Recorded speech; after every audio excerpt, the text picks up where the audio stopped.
জ্বালানিতে বরাদ্দ কমলেও প্রভাব পড়বে না ভোক্তায়, দাবি অর্থ উপদেষ্টার। শিক্ষা স্বাস্থ্যে বরাদ্দ নিয়ে হতাশা।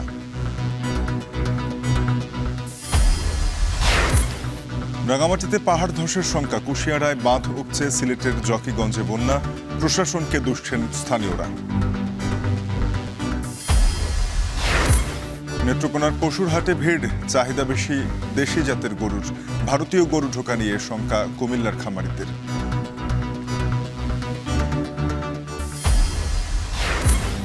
এবং অনুমোদন না থাকায় প্রায় ৩.৫ লাখ মুসল্লিকে মক্কায় ঢুকতে বাধা, ৪০০ হজ প্রতিষ্ঠানের নিবন্ধন বাতিল।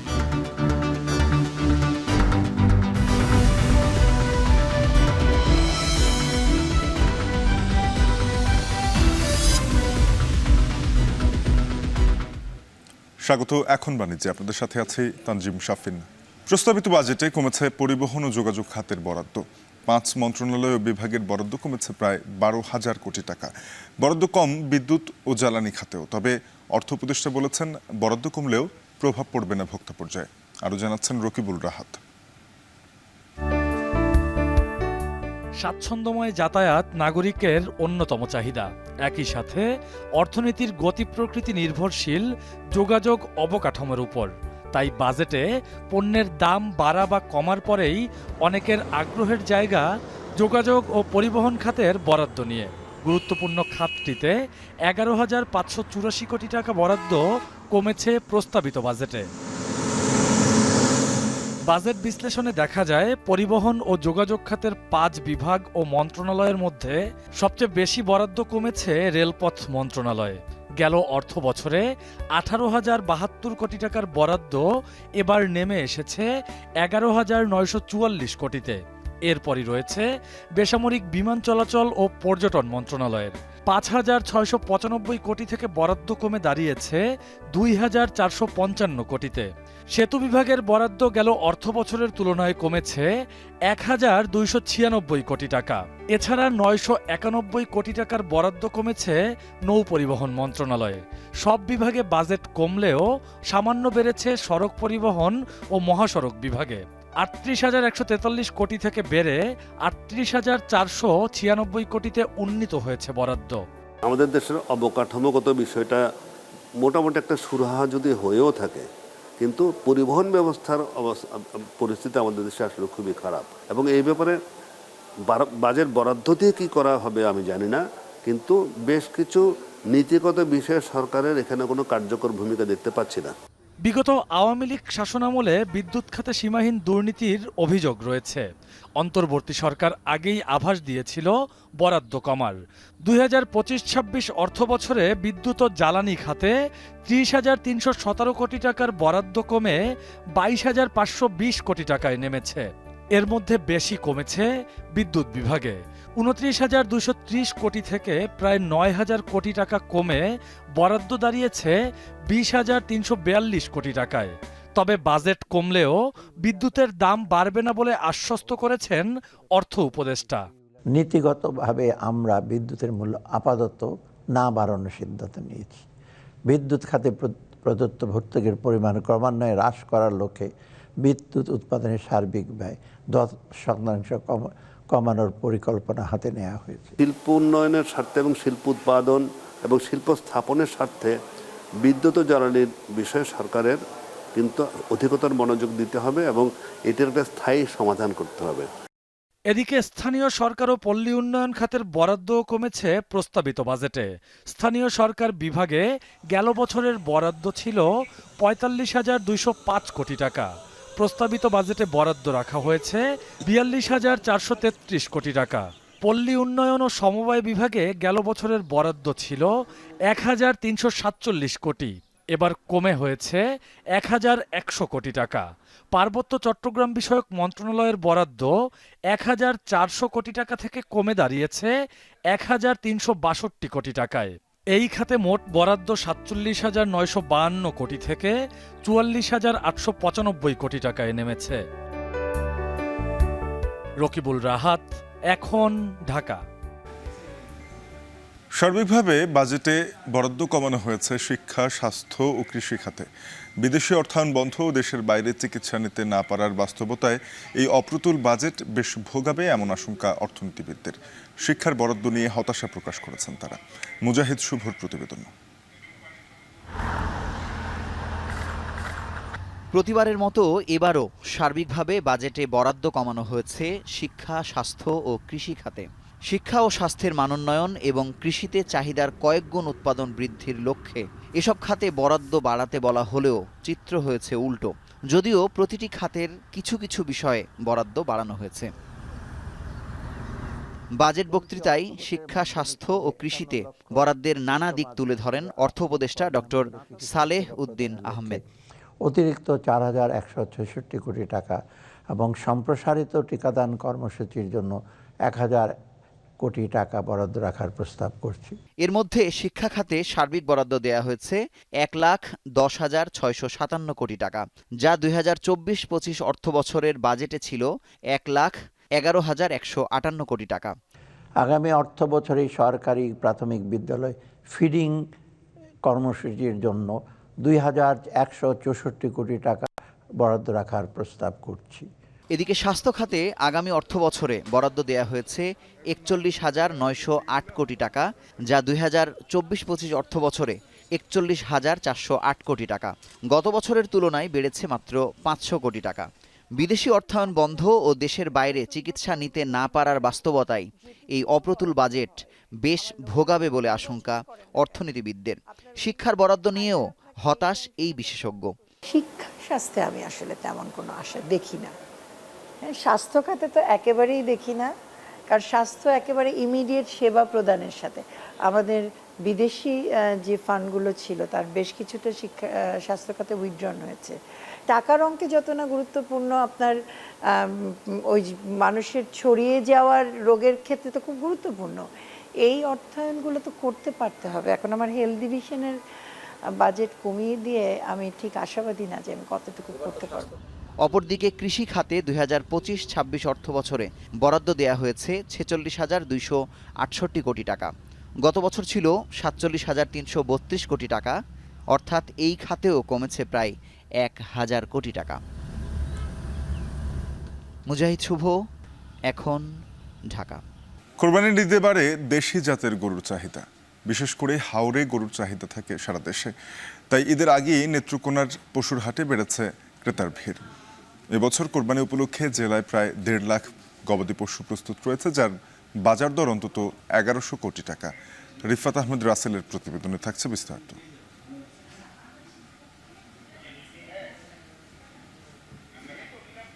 এই জমিগুলো কিছুদিন পরেই ভরে যাবে জলে। এর মাঝে হাওরের নতুন সবুজ ঘাস গবাদি পশুর জন্য যেন আশীর্বাদ। জেলায় প্রায় 45,000 হেক্টরের বেশি জমিতে পালন করা হয় দেশীয় গরু। এসব গরুর খাবারের পুরোটাই আসে হাওর থেকে। নেত্রকোনার খালিয়াজুরির কৃষক শাহিন মিয়া এবছর পালন করেছেন 6টি গরু, যার 5টি বিক্রি করবেন কোরবানির হাটে, যেখান থেকে অন্তত 2 লাখ টাকা লাভের আশা তার। শাহিনের মতো হাওর পাড়ের হাজারো কৃষক ও খামারির পালন করা পশু চলে যায় দেশের বিভিন্ন এলাকায়। কাম গরু আছে তোমার তো বর্ষাকাল, ধান শেষ, তোমার কাটা শেষ, তো টান মুসলিম গরু আছে সকালে সারি, এই বিকালে নিয়ে বান্ধ তুলে। গরু বাছুর পালাবলিটা আমরা সম্পর্ক তত বেশি খরচ হয় না। 6 মাস তো যাবো তো আমার হাওড়ি খায় 4টা 5টা এরকম 3টা 4টা সবারই আছে গরু। গরু ভাঙি নাই, আমাদের এলাকায় গরু নাই, সবারই আছে এরকম। বাড়ি এলাকা থেকে যত গরু আইয়ে এই দেওয়ান বাজারে আসে, বুঝছো, সুবিধা হয়, ক্রেতারা সুবিধা হয়। এখান থেকে আপনি চট্টগ্রাম যায়, কিশোরগঞ্জ যায়, বাংলাদেশের যে কোনো প্রান্তে এখান থেকে গরু যায়। এই অঞ্চলের গরুর অন্যতম বড় হাট বসে মদনের দেওয়ান বাজারে। 100 বছরের বেশি পুরনো এই সাপ্তাহিক হাটে বিক্রি হয় অন্তত কোটি টাকার পশু।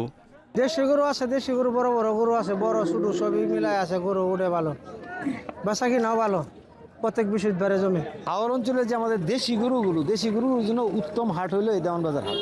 এটা একটা শত বর্ষকাল ঊর্ধ্বকাল ধরে এই হাটটা চলে আসছে। এখানে আমাদের ন্যাচারাল খাবার খাওয়ায় যেগুলো আমাদের দেশীয় কৃষকরা পালন করে, এগুলো আমাদের চাহিদা বেশি থাকে। আমরাও দেশি গরু কিনতে দিই, আমি তো ব্যবসা করি, আমি দেশি গরু কিনি। দেশি গরু ধরে কিনার লাগেও পছন্দ করি না, সুন্দর। এবার জেলায় 1 থেকে 1.5 লাখ টাকা মূল্যের গরুর পালন বেশি হয়েছে। এর মধ্যে দেশীয় জাতের গরুর চাহিদাই বেশি। স্থায়ী হাটগুলোতে তো প্রতিদিনই থাকবে, আর অস্থায়ী হাটগুলো যেগুলো হচ্ছে দেখা যাচ্ছে যে সপ্তাহে 1 দিন হয়তো বা 2 দিন বসবে, সেগুলো তো আমাদের টিম থাকবে ওখানে। হচ্ছে আমাদের যারা আছেন ফ্যাডরা যারা আছেন অথবা আমাদের প্রাণী সম্পদ রিলেটেড যারা আছেন ওখানে চিকিৎসা দিবেন। চলতি বছর জেলায় 1,06,000 কোরবানির চাহিদার বিপরীতে উৎপাদন হয়েছে অন্তত 1,34,000 পশু, যেখান থেকে 1100 কোটি টাকার লেনদেনের আশা সংশ্লিষ্টদের। রিফাদা আহমেদ রাসেল, এখন নেত্রকোনা। কোরবানির ঈদ ঘিরে কুমিল্লায় 2.5 লাখের বেশি পশু লালন পালন করেছেন 36,000 খামারি। তবে প্রাকৃতিক বিপর্যয় ও গোখাদ্যের সংকট মোকাবিলা করা খামারিদের সংখ্যা ভারতীয় গরু অনুপ্রবেশের। খামারিদের আশ্বস্ত করে বিজিবি বলছে সীমান্তে গরু চোরাচালানের সম্ভাব্য পথ বাড়ানো হয়েছে টহল ও গোয়েন্দা নজরদারি। মাসুদ আলমের প্রতিবেদন। শারীরিক প্রতিবন্ধকতা মোকাবিলা করে কুমিল্লার বুড়িচঙ্গের মিথিলাপুরে হুমায়ুন কবির গড়ে তুলেছেন গরুর খামার। অনেকটা ধারদানা করে শুরু করা খামারে এবার রয়েছে কোরবানিতে বিক্রয়যোগ্য দেশি শাহিওয়াল ও পাকড়া জাতের 11টি মাঝারি সাইজের গরু। খামারটাকে একটু বড় করা, যেমন আমি বায়োগ্যাস করছিলাম, তো এই ট্রেনিং করছি যুব উন্নয়ন থেকে, ওনারা ভালো ট্রেনিং দিচ্ছেন, আবার ঋণ দিতেও বলছে ওনারা 1 লাখ টাকা। জেলায় অন্তত 20,000 খামারি কোরবানির ঈদ ঘিরে স্বপ্ন বুনেছেন। প্রান্তিক খামারিদের পাশাপাশি বাণিজ্যিকভাবে গড়ে ওঠা প্রায় 16,000-এর বেশি খামারে পশু মোটাতাজা করা হয়েছে। তবে কোরবানির আগ মুহূর্তে সীমান্ত দিয়ে ভারতীয় গরু অনুপ্রবেশের যে প্রবণতা রয়েছে, খামারিরা বলছেন 24-এর বন্যার মতো ভয়াবহ প্রাকৃতিক বিপর্যয় গোখাদ্যের সংকট মোকাবিলা করে লাভের আশায় পশু লালন পালন করেছেন তারা। খাদ্য সংকটের কারণে এবছর আমরা মাত্র 120টা গরু রেডি করতে পারছি। তো এটা হচ্ছে যে দেখা গেছে যে আমাদের একটা সমস্যার কারণ, আর এই সমস্যার কারণে দেখা গেছে যে আমাদের উৎপাদন খরচটা অনেক বেশি হয়ে গেছে। 400 কেজি পর্যন্ত 500 টাকা, 400 থেকে 500 কেজি পর্যন্ত 530 টাকা, আর 500 কেজির উপরে সার বলদ উভয়গুলো হচ্ছে আলোচনা সাপেক্ষে, তবে স্কেল করে ধারণা নিয়ে মাপ দিয়ে নিতে পারবে। জেলা প্রাণী সম্পদ অধিদপ্তর বলছে কোরবানির পশু পালনে স্বয়ংসম্পূর্ণ হওয়ায় ভারতীয় পশু অনুপ্রবেশ ঠেকাতে নির্দেশনা রয়েছে। বিজিবির পক্ষ থেকেও চোরাচালান বন্ধে বাড়ানো হয়েছে অতিরিক্ত টহল ও গোয়েন্দা নজরদারি। বড় বড় বাজারগুলোতে আমরা আমাদের ভেটেরিনারি মোবাইল মেডিকেল টিম আমাদের থাকবে, এবং আমরা যেই জেলা সমন্বয় সভার মিটিং হয়েছে সেখানে আমরা বলেছি যেন মেডিকেল টিম বসার জন্য ব্যবস্থা করে দেয়, এটা ইজারাদারকে নির্দেশ দেওয়া হয়েছে। যেসব অঞ্চলে সম্ভাব্য আপনার গরু চোরাচালান হতে পারে সেই সব এলাকাতে আমরা আমাদের নজরদারি বৃদ্ধি করা, টহল নজরদারি বৃদ্ধি করা, এবং হচ্ছে পাশাপাশি অতিরিক্ত এলাকাগুলোকে মার্কিং করে গোয়েন্দা নজরদারির আওতার মধ্যে আমরা নিয়ে এসেছি। কুমিল্লায় এবার কোরবানিতে চাহিদা রয়েছে 2,37,586 পশুর বিপরীতে 36,074টি ছোট বড় খামারি উৎপাদন করেছেন 2,60,752 পশু। মৌসুমের শুরুতে প্রাকৃতিক বিপর্যয়, বন্যায়, খাদ্য সংকটের পরেও কিছুটা লাভের আশায় এবার চাহিদার তুলনায় বেশি পশু উৎপাদন করেছেন খামারিরা। কিন্তু ভারতীয় গরুর প্রবেশ ঠেকাতে না পারলে বেঁচতে যাবে সেই স্বপ্ন। তাই প্রশাসনকে ব্যবস্থা নেওয়ার অনুরোধ খামারিদের। মাসুদ আলম, এখন কুমিল্লা। স্রোতের কাছে হার মানছে স্থানীয়দের প্রাণপণ চেষ্টা। কুশিয়ারা পানির বাঁধ উপচে সিলেটের জকিগঞ্জের বেশ কয়েকটি গ্রামে ঢুকছে। প্রতি বছর ঢালের জলে এমন দুর্ভোগে প্রশাসন ও পানি উন্নয়ন বোর্ডকে দুশ্চিন্ত এলাকাবাসী। বিপদসীমার ওপর দিয়ে কুশিয়ারার পানি বইছে এমন যুক্তি দেখিয়ে দায় সেরেছে পানি উন্নয়ন বোর্ড। আর স্থানীয় প্রশাসনের দাবি, বন্যা মোকাবিলায় নেওয়া হয়েছে সব ধরনের প্রস্তুতি। সন্দীপন শুভর প্রতিবেদন, ছবি তুলেছেন সেলিম মিয়া। উজানের ঢল এবং ভারী বৃষ্টিপাতের ফলে সৃষ্ট প্লাবন থেকে বাঁচতে আপ্রাণ চেষ্টা করছেন জকিগঞ্জ উপজেলার সদর ইউনিয়নের রাড়াই গ্রামবাসী। শুধু রাড়াই গ্রাম নয়, বরং সদর ইউনিয়নের মমিনপুর, মানিকপুর, পলাহাট সহ মোট 20টি গ্রামে ঢুকেছে বানের পানি। চরম দুর্ভোগে পড়েছেন এলাকার হাজার হাজার মানুষ। বর্তমানে আমরা রাস্তাঘাট বাড়িঘরের অনেক পানি ঢুকে গেছে, যারা নিচ অবস্থায় বাড়ি আছে তাদের বাড়িঘরে পানি ঢুকে গেছে। এই জায়গাটায় ভাঙ্গে এবং যখন কন্ট্রাক্টর আসে তখন নিচের থেকে মাপটানে দেওয়ার সময় এটারে আরো কমাইয়া দেয়। এই এলাকার খুবই ভয়ঙ্কর অবস্থা, আমরা স্কুল কলেজ সবকিছু ডুবে গেছে, এর বাদে আমাদের বাড়িঘর ডুবে গেছে, আমাদের অনেক কষ্ট হচ্ছে। আমরা 2022 থেকে এটা আমরা ধারাবাহিক একটা রুটিনের মধ্যে পরিণত হয়েছে। মানুষ বাড়িঘর চালিয়া মানুষ বাড়া গিয়া আছে, এখন আমরা ওই বাজুত আছি, আমরা বানচান দিই আর দিয়া খুব কষ্ট আমরা আছি রাখা। হঠাৎ বানের জলে তলিয়ে যাওয়া গ্রামবাসীর অভিযোগ, পানি উন্নয়ন বোর্ড সহ সংশ্লিষ্টদের অবহেলায় প্রতি বছর ভারী বৃষ্টিপাত এবং উজানের ঢলে বন্যায় প্লাবিত হয় উপজেলার প্রায় অর্ধশত গ্রাম। গাঁওলায় সান্তা তুলিয়া 500, 1000, 2000, 5000 দেশ বিদেশি সারা মিলিয়া। আর দয়া করে পানি উন্নয়ন বোর্ডে কইও আমরা রারাই গাঁও আর ব্যবসা তাইতা না। সবচেয়ে বড় প্রবলেম হয়েছে পানি উন্নয়ন বোর্ডের যে কার্যকলাপ যেগুলো, এগুলো আবার সব দুর্নীতি আর সময় মতো কাজ করে না। এক মাসে এসা 2 থেকে 1 ঘন্টা কাজ করে, এরপরে তারা চলে যায়। বৃষ্টির দিনে আবার এসা ব্লকে কাজ লাগে, তারপরে বলে যে বৃষ্টির জন্য আমরা পারি নাই। তবে পানি উন্নয়ন বোর্ড বলছে, সুরমা ও কুশিয়ারার পানি বিপদসীমার ওপর দিয়ে প্রবাহিত হওয়ায় বেশ কয়েকটি বাঁধ উপচে বন্যার সৃষ্টি হয়েছে। জকিগঞ্জ, কানাইঘাট এবং বিয়ানীবাজার এলাকায় কুশিয়ারা নদীর পানি উপচে লোকালয়ে কিছুটা পানি প্রবেশ করছে এবং বন্যা পরিস্থিতির সৃষ্টি হয়েছে। তবে ভারতে যেহেতু বৃষ্টিপাত কমে যাচ্ছে, তো আশা করা যায় আগামী 2 থেকে 3 দিনের মধ্যে বন্যা পরিস্থিতির কিছুটা উন্নতি হবে। এদিকে জকিগঞ্জ উপজেলার বিভিন্ন গ্রাম এবং পৌর এলাকায় পানিবন্দী মানুষের দুর্দশা লাঘবে এবং স্থায়ী বন্যা পরিস্থিতি মোকাবেলায় 57টি আশ্রয় কেন্দ্র প্রস্তুত রাখা হয়েছে। বিপদসীমার উপর দিয়ে পানিটা প্রবাহিত হচ্ছে, বিভিন্ন জায়গায় পানি উপচে কিছু পানি ঢুকতেছে এবং অতিবৃষ্টির কারণে কিছু জায়গায় জলাবদ্ধতা তৈরি হয়েছে। আমাদের 57টি আশ্রয়কেন্দ্র প্রস্তুত আছে, শুকনো খাবার রয়েছে এবং যে কেউ, আমাদের কন্ট্রোল রুম খোলা আছে, যে কোনো পরিস্থিতিতে যে কেউ আমাদের সহযোগিতা পাবেন।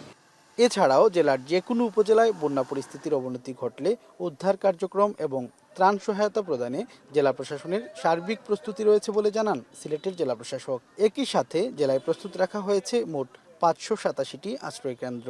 এরকম বর্ষণ অব্যাহত থাকে, সেক্ষেত্রে যদি বন্যা একটু দীর্ঘ সময় থাকে অথবা পানি দীর্ঘ সময় ওয়াটার লগিং হয়ে থাকে, সেটার ক্ষেত্রে আমরা আমাদের যে আশ্রয় কেন্দ্র আছে সেগুলোর মাধ্যমে সেবা দেওয়ার চেষ্টা করব। আর যারা নিজ নিজ জায়গায় থাকবে তাদেরকে আমরা ত্রাণ পৌঁছে দেওয়ার জন্য পর্যাপ্ত জলযান এবং স্বেচ্ছাসেবী প্রস্তুত রেখেছি। পানি উন্নয়ন বোর্ডের তথ্য মতে সিলেটের 11টি পয়েন্টের মধ্যে মোট 4টি পয়েন্টে সুরমা ও কুশিয়ারা নদীর পানি বিপদসীমার উপর দিয়ে প্রবাহিত হচ্ছে। এছাড়াও বাকি 6 থেকে 7টি পয়েন্টের পানিও বিপদসীমা ছুঁই ছুঁই করছে।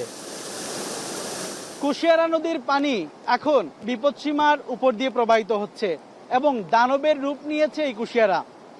জকিগঞ্জ ইউনিয়নের বেশ কয়েকটি গ্রাম ইতোমধ্যেই প্লাবিত হয়েছে। রাড়াই গ্রামের এই বাঁধটি ভেঙে যাওয়ায় প্লাবনের মুখে পড়েছে হাজার হাজার পরিবার। পানি উন্নয়ন বোর্ডের গাফিলতি এবং স্থানীয় প্রশাসনের কর্তব্যহীনতাই এর প্রধান কারণ হিসেবে বলছেন স্থানীয় জনগণ। সন্দীপন শুভ, এখন জকিগঞ্জ, সিলেট।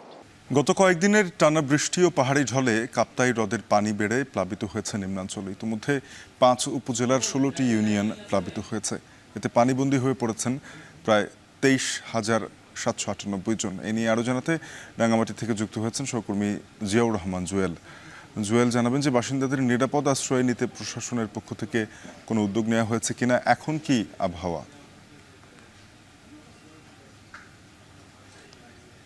আপনি জানেন যে গত কয়েকদিন ধরে যে টানা বর্ষণ শুরু হয়েছিল, এখানে কখনো মাঝারি কখনো ভারী বৃষ্টি হচ্ছে। এরপরেই মূলত যে বন্যা পরিস্থিতি তৈরি হয়েছে মূলত জেলার যে 5টি উপজেলার বিলাইছড়ি, জুরাইছড়ি, বাঘাইছড়ি এবং লংগদু আর রাঙ্গামাটি সদরের যে নিম্নাঞ্চলগুলো রয়েছে, সেখানে 16টি ইউনিয়ন এখন পর্যন্ত প্লাবিত হওয়ার আমরা খবর পেয়েছি, যেখানে অন্তত 24,000 মানুষ এই দুর্যোগ পরিস্থিতিতে পড়েছেন।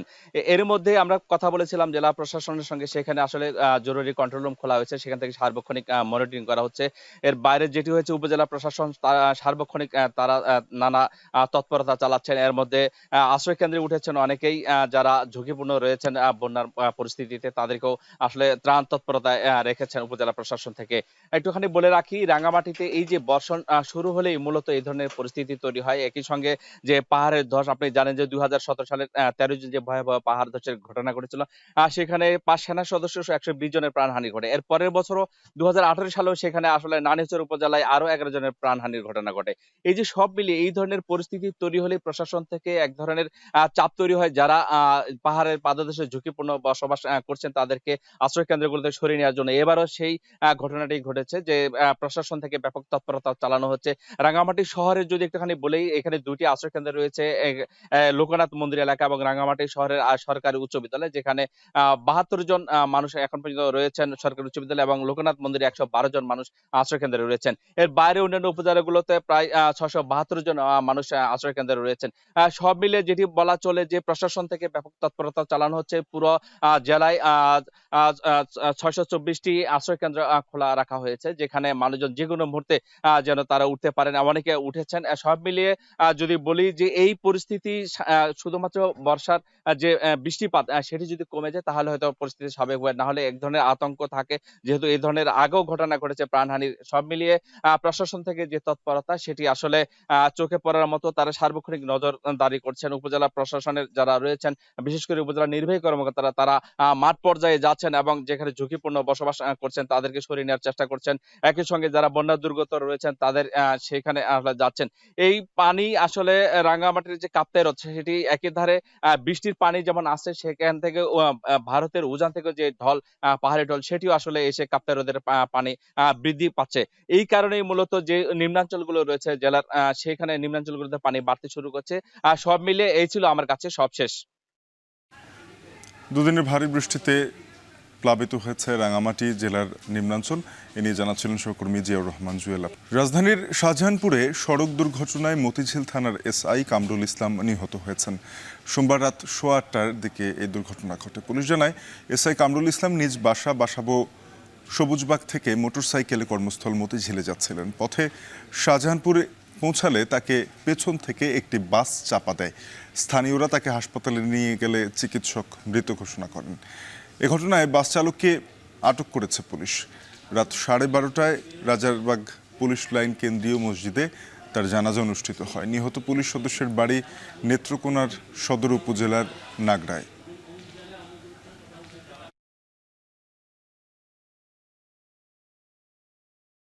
নাটোরে বিকল পিকআপের চাকা খুলতে গিয়ে অপর পিকআপের চাপায় চালক সহ 2 জনের মৃত্যু হয়েছে। সোমবার রাতে শহরের চকবৈদ্যনাথ চামড়া আড়ত এলাকায় এই দুর্ঘটনা ঘটে। পুলিশ জানায়, সোমবার রাত 12টার দিকে শহরের চকবৈদ্যনাথ চামড়াপট্টি এলাকায় চাপাইয়ের কনসার্ট থেকে ছেড়ে আসা একটি পাবনাগামী আম বোঝাই পিকআপের চাকা পাংচার হয়ে যায়। এ সময় চালক রনি ও তার সাথে আম ব্যবসায়ী মজিদ গাড়ি থেকে নেমে চাকাটি পরিবর্তন করছিলেন। এমন সময় দ্রুতগতির আরেকটি পিকআপ তাদের চাপা দেয়। এতে ঘটনাস্থলেই মৃত্যু হয় 2 জনের।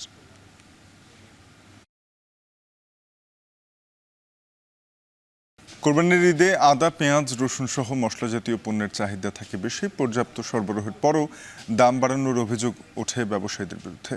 মশলা বাজারের আরও খবর জানাতে চট্টগ্রামের খাতুনগঞ্জ থেকে যুক্ত হয়েছেন সহকর্মী শোয়েব রহমান। শোয়েব, জানাবেন যে এবছর মশলার আমদানি ও সরবরাহ কেমন আছে, পাশাপাশি মশলার দাম বেড়েছে কমেছে কিনা গত বছরের তুলনায়?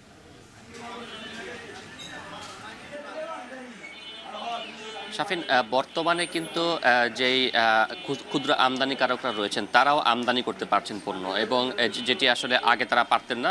আগে কিন্তু যারা বড় ব্যবসায়ী ছিল তারাই কেবল আমদানি করতো, এবং এবছর যেহেতু ক্ষুদ্র ব্যবসায়ীরা আমদানি করতে পারছেন, সেই ক্ষেত্রে পণ্যের আমদানি কিন্তু ব্যাপক রয়েছে এবং প্রতিটি আড়তেই কিন্তু পর্যাপ্ত পরিমাণে পণ্য আমরা দেখতে পাচ্ছি। তবে বৃষ্টির কারণে বেচা বিক্রি কিছুটা বিঘ্নিত হচ্ছে। এই কারণে গেল বছরের তুলনায় কিন্তু এখনও দাম কম, তবে আজ থেকে আরও প্রায় 10-12 দিন আগে যেই দাম ছিল তার থেকে আজকে কিন্তু দাম কিছুটা বেড়েছে বলে আমরা খাতুনগঞ্জে এসে জানতে পেরেছি। বিশেষ করে রসুনের কথা যদি বলি, রসুন কিন্তু 1 সপ্তাহ আগেও রসুনের দাম ছিল 110 থেকে 115 টাকা, যেটি চায়না রসুন, সেটি কিন্তু আজকের বাজারে সেটি বিক্রি হচ্ছে 135 থেকে 140 টাকায়। অন্যদিকে আদার দাম কিন্তু অপরিবর্তিত রয়েছে। আদা বিক্রি হচ্ছে 110 থেকে 115 টাকা কেজি ধরে, এবং পেঁয়াজের দামও কিন্তু অপরিবর্তিত রয়েছে। পেঁয়াজ মান ভেদে বিক্রি হচ্ছে 45 থেকে 52 টাকা পর্যন্ত। কিন্তু এটি পাইকারি বাজারের চিত্র, তবে খুচরা বাজারে কিন্তু আসলে কোনো নিয়ন্ত্রণ নেই, যেহেতু ক্রেতারা এখনও গরুর হাটের দিকে ঝুঁকছেন এবং হয়তো আর 1-2 দিন বাদে তারা খুচরা বাজার থেকে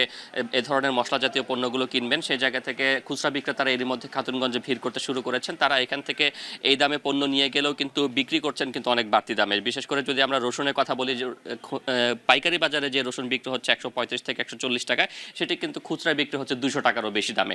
এবং অন্যদিকে আদা, যেটি 115 টাকা সর্বোচ্চ দামে বিক্রি হচ্ছে পাইকারি বাজারে, সেই আদাও কিন্তু খুচরা বাজারে গিয়ে ঠেকছে 160 থেকে 170 টাকায়।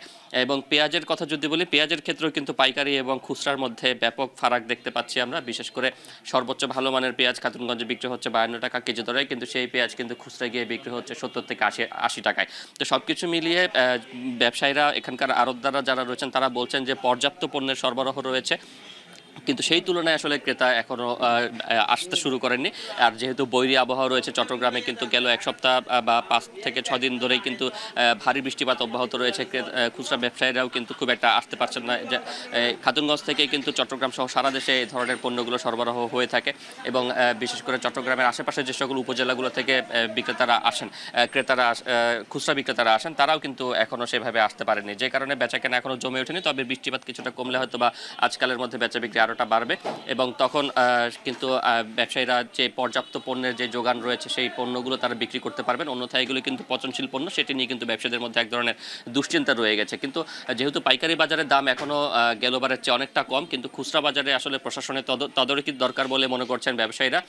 কারণ এখানে থেকে যেহেতু রসুনের কেজি পড়ছে 130 থেকে 35 বা 40 টাকা, সেই রসুন 200 টাকায় বিক্রি হওয়া খুচরা বাজারে কিন্তু কোনোভাবেই ব্যবসায়ীরা নিজেরাও কিন্তু মানতে পারছেন না। তাই প্রশাসনের পক্ষ থেকে যদি খুচরা বাজারে এই বিষয়গুলো তদারকি করা হয়, সেক্ষেত্রে ভোক্তা যারা রয়েছেন তারা কিন্তু কিছুটা সুফল পাবেন বলে মনে করছেন। এবং তারা বলছেন যে পণ্যের কোনো সংকট নেই, পর্যাপ্ত পরিমাণে পণ্য আমদানি হয়েছে এবং ব্যাপক পণ্য প্রতিটি আড়তেই রয়েছে, পণ্যের কোনো সংকট নেই। তাই দাম এই যে অস্বাভাবিকভাবে বাড়ছে, সেটিরও কিন্তু কোনো যৌক্তিকতা নেই। শাফিন। চট্টগ্রাম খাতুনগঞ্জ থেকে কুষ্টিয়ার খুচরা বাজারের খবর জানতে যাব। পলাশ জানাবেন যে কুষ্টিয়ায় কি অতিরিক্ত দাম নেয়ার অভিযোগ আছে কিনা ক্রেতাদের?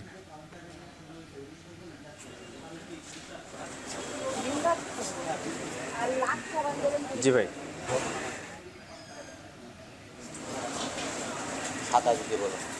কুষ্টিয়ায় সব ধরনের মশলার বাজার কিন্তু চড়া রয়েছে। আমি সকাল থেকেই মশলা বাজারে ঘুরছি। এ বাজারে আজকে এলাচ আসলে বিক্রয় হচ্ছে 5500 টাকা কেজি দরে। এছাড়া অন্যান্য যেই মশলা, সেই মশলাগুলোর দাম বেড়েছে। যেরকম জিরা আসলে বিক্রয় হচ্ছে 600 টাকা কেজি, এবং যে ধনিয়া সেটি বিক্রয় হচ্ছে 180 থেকে 220 টাকা কেজি, এবং মরিচের গুঁড়া সেটি আসলে বিক্রয় হচ্ছে কেজি প্রতি সেটি বিক্রয় হচ্ছে 350 টাকা কেজি। হলুদের গুঁড়াও 350 টাকা বিক্রি হচ্ছে।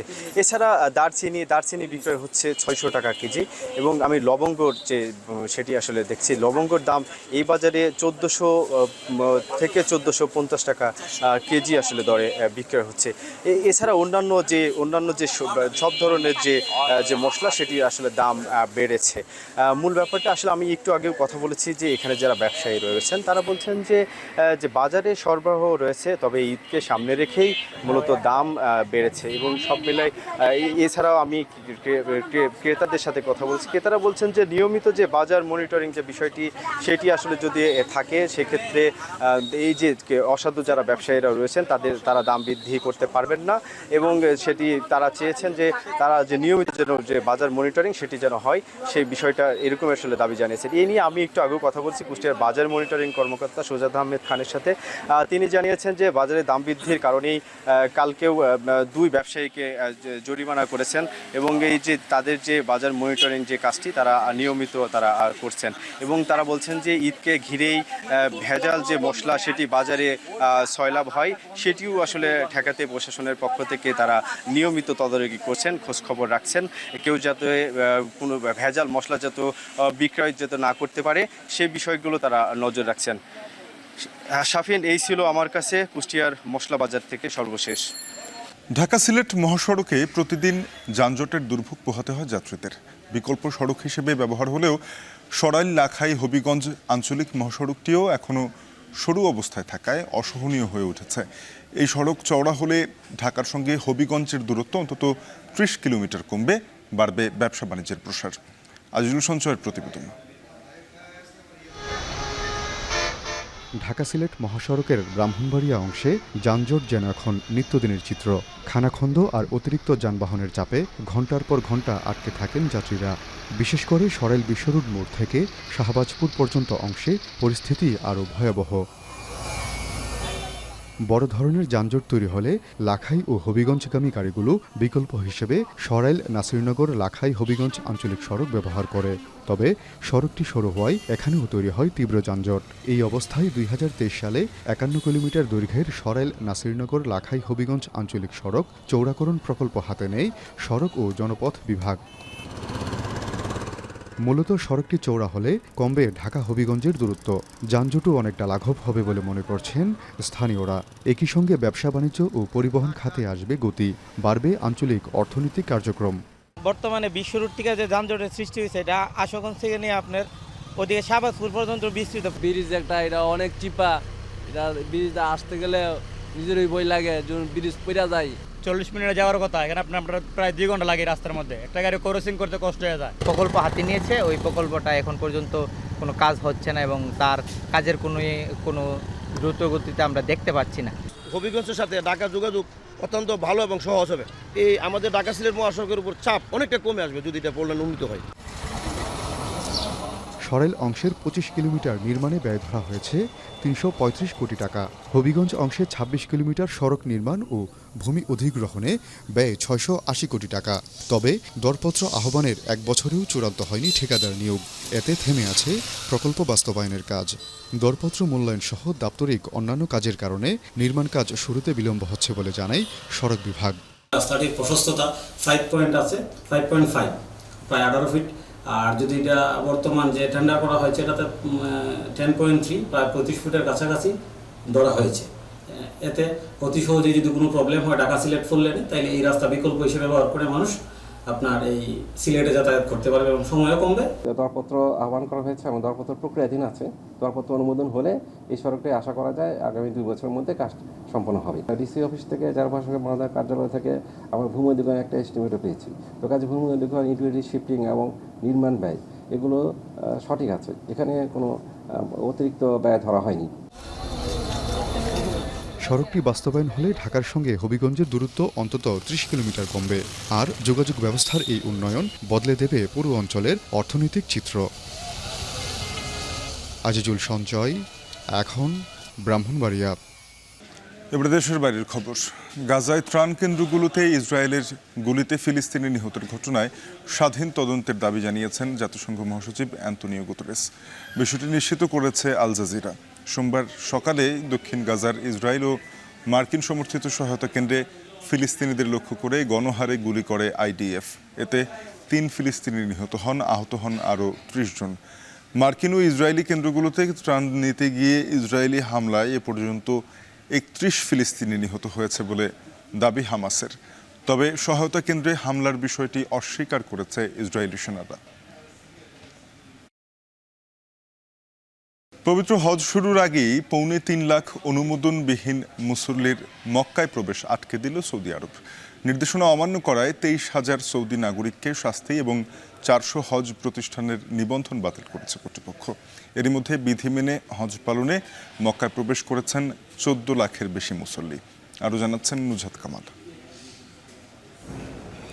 1 বছর আগেই পবিত্র হজে অংশ নিতে গিয়ে তীব্র গরমে অসুস্থ হয়ে প্রাণ যায় রেকর্ড 1300-র বেশি মুসল্লির। সৌদি সরকারের দাবি, এদের বড় অংশই অনুমোদন ছাড়া হজে অংশ নেয় পাননি প্রাথমিক চিকিৎসা সহ কর্তৃপক্ষের কোনো সেবাই। অতিরিক্ত ভিড়ের জন্য দায়ী করা হয় অনুমোদনবিহীন হজ প্রত্যাশীদের। এছাড়া প্রায়ই হজের সময় ভিড়ে পদদলিত হয়ে ঘটছে মৃত্যুসহ নানা দুর্ঘটনা। ইসলাম ধর্মের 5টি স্তম্ভের একটি হজ মুসলিম বিশ্বের সবচেয়ে বড় মিলন মেলা। সামর্থ্যবান মুসলিমদের জন্য জীবনে অন্তত একবার হজ পালন বাধ্যতামূলক। হজের সময় এগিয়ে আসতে থাকায় সারা বিশ্বের ধর্মপ্রাণ মুসল্লিরা দলে দলে যাত্রা শুরু করেছেন পবিত্র ভূমির উদ্দেশ্যে। চলতি বছর হজ শুরুর আগেই রোববার পর্যন্ত হজের অনুমোদনবিহীন প্রায় ৩.৫ লাখ মুসল্লিকে মক্কায় প্রবেশ করা থেকে আটকেছে সৌদি সরকার। মক্কায় অবৈধ প্রবেশ বন্ধে খড়গহস্ত হজ কর্তৃপক্ষ। সৌদি আরবের রাষ্ট্রীয় সংবাদ মাধ্যম আল আরাবিয়ার প্রতিবেদনে বলা হয়, মক্কায় অনুপ্রবেশ চেষ্টার সময় বহিষ্কৃতদের সংখ্যাই প্রমাণ যে দিন দিন হজ প্রত্যাশীদের সংখ্যা বাড়ছে এবং একই সঙ্গে বাড়ছে অনুমোদন ছাড়াই হজে অংশ নেয়ার প্রবণতাও। চলতি বছর হজে অংশ নিতে এর মধ্যেই মক্কায় প্রবেশ করেছেন ১৪ লাখের বেশি হজ প্রত্যাশী। আগামী কয়েক দিনে এ সংখ্যা আরও বাড়বে বলে আশা প্রশাসনের। অনুমোদনবিহীন হজের জন্য $৫,০০০ পর্যন্ত জরিমানা ও দেশত্যাগ সহ নানা দণ্ডের ব্যবস্থা রেখেছে সৌদি সরকার। সৌদি আরবের নাগরিক এবং বৈধ প্রবাসীরাও এ নীতির অন্তর্ভুক্ত। হজ মন্ত্রণালয়ের নির্দেশনা অনুসারে কেবলমাত্র হজের অনুমতিপ্রাপ্তরাই হজের সময় মক্কায় প্রবেশ করতে পারবেন। সারা বছর মক্কায় থাকলেও হজ পালনে অনুমতি বাধ্যতামূলক। হজের বিধি অমান্য করায় এ পর্যন্ত ২৩,০০০-এর বেশি সৌদি নাগরিককে নানা শাস্তি দেয়া হয়েছে, বাতিল করা হয়েছে ৪০০-র বেশি প্রতিষ্ঠানের নিবন্ধন। চলতি বছর হজ চলাকালীন নজরদারি ও পর্যবেক্ষণে প্রথমবার ড্রোন ব্যবহার করছে সৌদি সরকার। দ্রুততম সময়ে আগুন নেভাতেও সাহায্য করবে এসব ড্রোন। নুজহাত কামাল, এখন বিশ্ব। ভিনদেশে থাকা মুসলিম প্রবাসীদের জন্য ঈদুল আজহা মানে একটু ভিন্ন আবেগ। মালয়েশিয়ায় থাকা অনেকেই কোরবানির জন্য অর্থ দেশে পাঠালেও কেউ কেউ বিদেশেই দিচ্ছেন কোরবানি। এরই মধ্যে দেশটির অস্থায়ী হাটে জমে উঠেছে পশু বেচাকেনা। কেনাবেচার স্থানীয় মুসলিমদের পাশাপাশি অংশ নিয়েছেন প্রবাসী বাংলাদেশিরাও। মালয়েশিয়া থেকে শাহরিয়ার তারেকের প্রতিবেদন।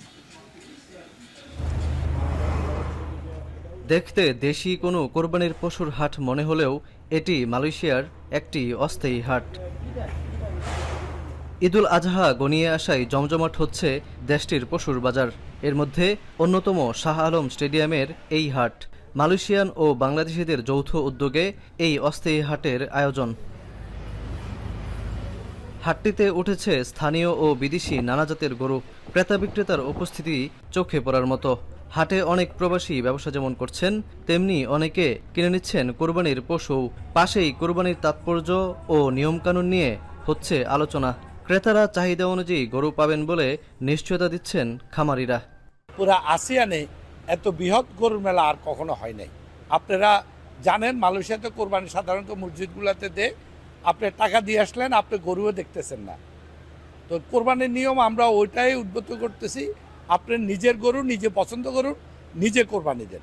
Antaranya adalah lembu-lembu biasa dan yang specialnya adalah lembu-lembu sado lah. Kepada yang berdekatan di dataran Shah Alam boleh datang sendiri untuk melihat sendiri. আয়োজকদের পক্ষ থেকে নিরাপত্তা ও স্বাস্থ্যবিধি নিশ্চিত করতে নেওয়া হয়েছে নানা উদ্যোগ। রয়েছে পশুর স্বাস্থ্য পরীক্ষা, অগ্রিম বুকিং এবং ডিজিটাল পেমেন্টের ব্যবস্থা। সুসংগঠিত পরিচ্ছন্ন এমন হাট থেকে পশু কেনার সুযোগ পেয়ে খুশি প্রবাসীরাও। সুন্দর সুন্দর গরু পাওয়া যায়, ছোট সাইজ বড় সাইজের সব ধরনের গরু আছে।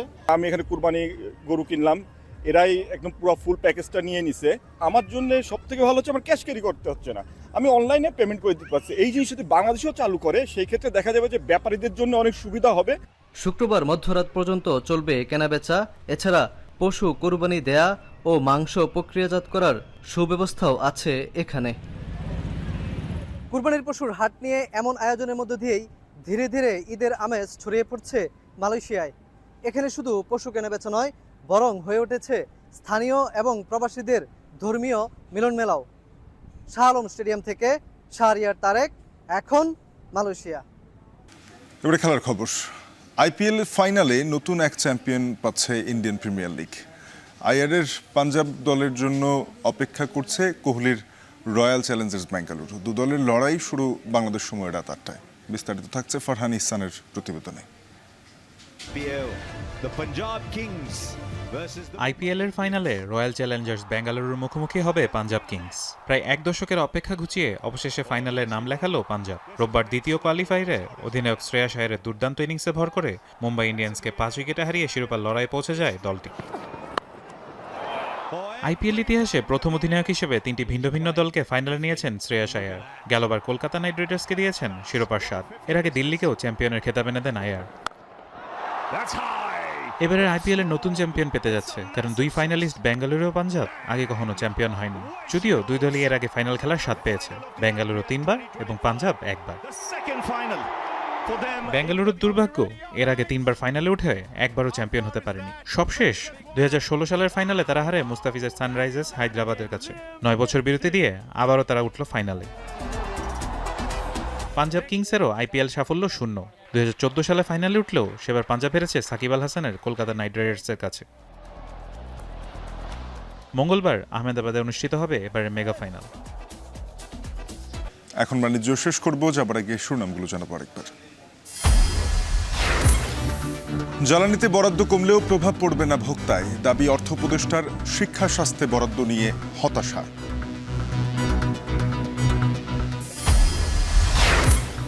রাঙামাটিতে পাহাড় ধসের শঙ্কা, কুশিয়ারায় বাঁধ উপচে, সিলেটে জকিগঞ্জে বন্যা, প্রশাসনকে দুষছেন স্থানীয়রা। নেত্রকোনায় পশুর হাটে ভিড়, চাহিদা বেশি থাকায় দেশি জাতের গরু বিক্রি বেশি, ভারতীয় গরু ঢোকা নিয়ে শঙ্কা কুমিল্লার খামারিদের। এবং অনুমোদন না থাকায় প্রায় 3.25 লাখ মুসল্লিকে মক্কায় ঢুকতে বাধা, 400 হজ প্রতিষ্ঠানের নিবন্ধন বাতিল।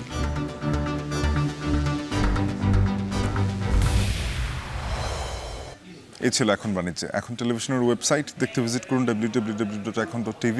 যুক্ত থাকুন ফেসবুকে facebook.com/tv.ekon এবং ইউটিউবেও চোখ রাখুন youtube.com/c/ekontv।